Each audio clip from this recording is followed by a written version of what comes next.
ଇଚ୍ଛା ପୂରଣ ନହେଲେ ରାଗ ବଢେ, ଇଚ୍ଛା ପୂରଣ ହେଇଗଲେ ଲୋଭ ବଢେ।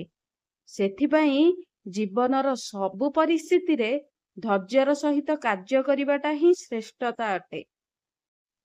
ବଞ୍ଚିଥିବା ସମୟରେ ବାପା ଓ ମାଙ୍କୁ ଭଲରେ ମୁଠେ ଖାଇବାକୁ ଦିଅନ୍ତୁ।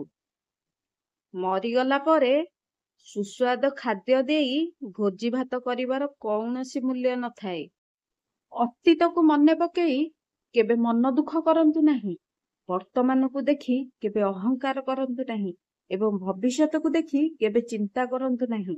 ଯାହା ଘଟିବାର ଅଛି ତାହା ନିଶ୍ଚୟ ଘଟିବ, ଆମେ ନିମିତ୍ତ ମାତ୍ର। ମଣିଷ ଯେତେ ଗୋରା ହେଇଯାଉ ନା କାହିଁକି, ତାର ଛାଇ ସବୁବେଳେ କଳା ହିଁ ରହିଥାଏ। ସେହିପରି ମୁଁ ଶ୍ରେଷ୍ଠ ଅଟେ କହିବା ହେଉଛି ଆତ୍ମବିଶ୍ୱାସ, କିନ୍ତୁ କେବଳ ମୁଁ ହିଁ ଶ୍ରେଷ୍ଠ ଅଟେ ଏହା କହିବା ଅହଙ୍କାର ଅଟେ। ମଣିଷର ଶେଷ ସାଥୀ ତାର ଶରୀର, ଶେଷ ଧ୍ୱନି ରାମନାମ ସତ୍ୟ, ଶେଷ ଯାନ କୋକେଇ, ଶେଷ ଠିକଣା ଶ୍ମଶାନ ଅଟଇ ଏବଂ ଶେଷ ନିଦ୍ରା ମଶାଣି ଜୁଇ। ବାପା ଥିଲେ ପୁଅ ଦାୟିତ୍ୱ ନିଏ ନା, ବାପା ଥିଲେ ପୁଅ ସଭାରେ ହାରେ ନା, ବାପା ଥିଲେ ପୁଅ ସାହସ ଭାଙ୍ଗେ ନା। ସବୁଠାରୁ ବଡ କଥା ହେଲା ବାପା ଥିଲେ ପୁଅ ମାକୁ ଭୁଲେ ନା।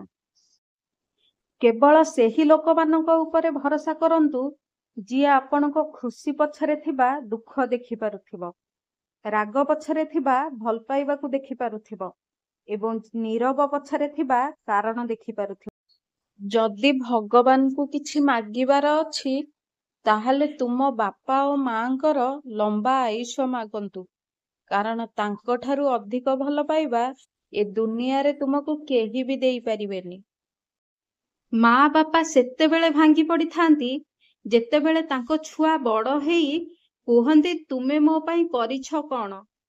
ଯିଏ ନିଜ ସୁଖ ଭୁଲି ତୁମକୁ ଖୁସିରେ ରଖିଲେ ସେମାନଙ୍କୁ ଏମିତି କଥା କେବେ ବି କୁହନ୍ତୁନି। ସମୟ ଓ ପରିସ୍ଥିତି କେତେବେଳେ ବି ବଦଳି ଯାଇଥାଏ, ସେଥିପାଇଁ କେବେ ବି କାହାକୁ ଦୁର୍ବଳ ଭାବନ୍ତୁ ନାହିଁ, କାରଣ ଆପଣ ଶକ୍ତିଶାଳୀ ହୋଇଥାଇ ପାରନ୍ତି କିନ୍ତୁ ସମୟ ଆପଣଙ୍କଠୁ ବି ଶକ୍ତିଶାଳୀ ଅଟେ।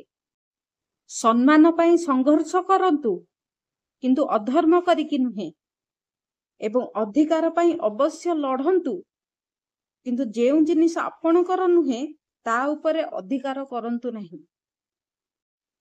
ଆପଣ ସଫଳତା ପାଇବା ପରେ ଲୋକମାନଙ୍କୁ ଆପଣଙ୍କ ଭିତରେ ସେହି ସବୁ ଭଲ ଗୁଣ ଦେଖାଯାଏ ଯାହା ଆପଣଙ୍କ ଭିତରେ ସଫଳତା ପାଇବା ପୂର୍ବରୁ କେବେ ବି ନଥିଲା।